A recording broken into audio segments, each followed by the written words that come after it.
Welcome to the global Warwatch network. Right now, the world's nuclear powers are directing an estimated $1.5 trillion into their arsenals. We are analyzing data to determine who is setting the pace in this global modernization race. We are tracking a simultaneous multi-vector overhaul across rival nations.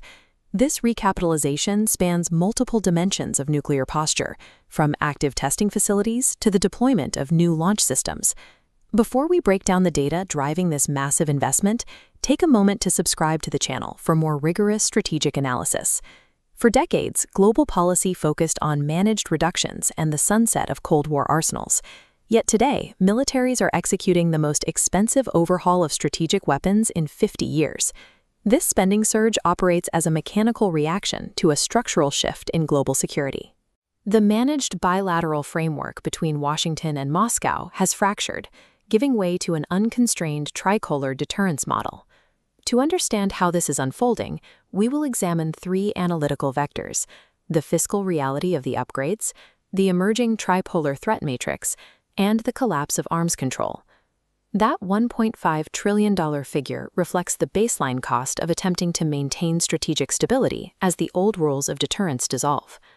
The Congressional Budget Office, or CBO, tracks and projects the cost of U.S. nuclear forces over 10-year windows. Their latest report covers the decade from 2023 to 2032. This chart compares the previous 10-year projection to the current one. It shows a projected cost surge to $756 billion, a 19% increase. A significant portion of this spike is structural, as decades-old research programs transition into expensive production phases. However, unexpected budget overruns within the Department of Defense compound the issue. The new Sentinel intercontinental ballistic missile program has seen its cost estimates increase by billions as planners face the logistical reality of replacing infrastructure across multiple states. Delivery systems at sea face similar fiscal strain. The Columbia-class ballistic submarine program is another critical vector experiencing escalating costs and tight schedule pressures as it works to replace the aging FIO-class fleet. Beyond the delivery systems managed by the Defense Department, the Department of Energy's National Nuclear Security Administration is encountering its own production bottlenecks. The core constraint lies in the manufacturing of plutonium pits, the explosive triggers for modern nuclear warheads.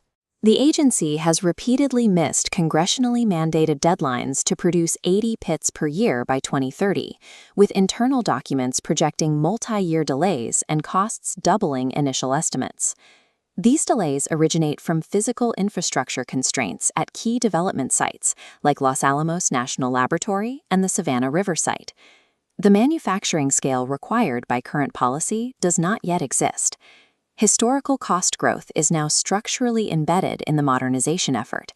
As these price tags inflate, planners are forced into a policy trade-off: allocate ever larger shares of the defense budget to the strategic nuclear triad, or reduce funding for conventional military forces. This financial strain is happening as the geopolitical environment reaches a level of complexity distinct from the Cold War. The Strategic Posture Commission defines this as the two-peer dilemma. U.S. defense planners are now tasked with a specific requirement: building a strategic architecture robust enough to deter both Russia and China simultaneously. Looking first at Moscow, Russia's modernization effort heavily prioritizes bypassing existing U.S. defense architectures. To achieve this, they deploy novel asymmetric systems.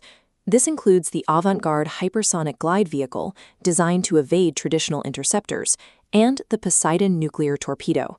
Concurrently, Russia is recapitalizing its heavy traditional systems, specifically focusing on the deployment of the RS-28 Sarmat heavy ICBM. Beijing's trajectory introduces a different variable. For decades, China maintained a strict minimum deterrence posture. That has been replaced by a rapid expansion across their entire nuclear enterprise. Intelligence estimates project a rapid acceleration in China's overall warhead count, forecasting that their arsenal will catch up to peer competitors within the next decade. They are backing this warhead expansion with new strategic delivery systems. The development of the H-20 stealth bomber completes China's fielding and an operational nuclear triad.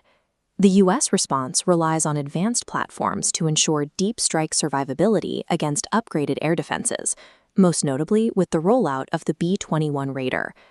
The $1.5 trillion acts as the entry fee for parity in a three-player model. Maintaining a distinct advantage against two separate peer rivals simultaneously places an unprecedented demand on production and the Treasury.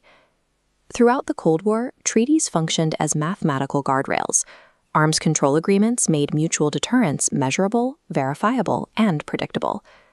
The impending 2026 expiration of the New START Treaty represents a critical tipping point in global security.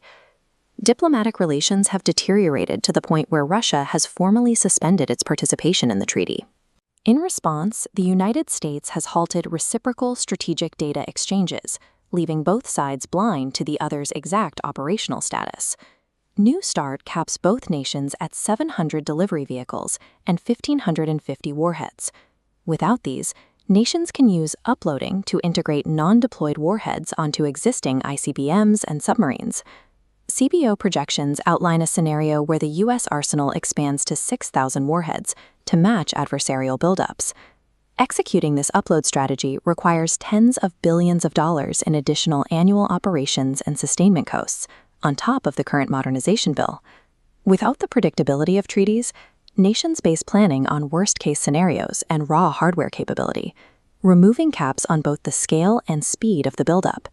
The current geopolitical flashpoint is located at the exact intersection of immense fiscal strain, emerging tripolar threats, and the absence of arms control.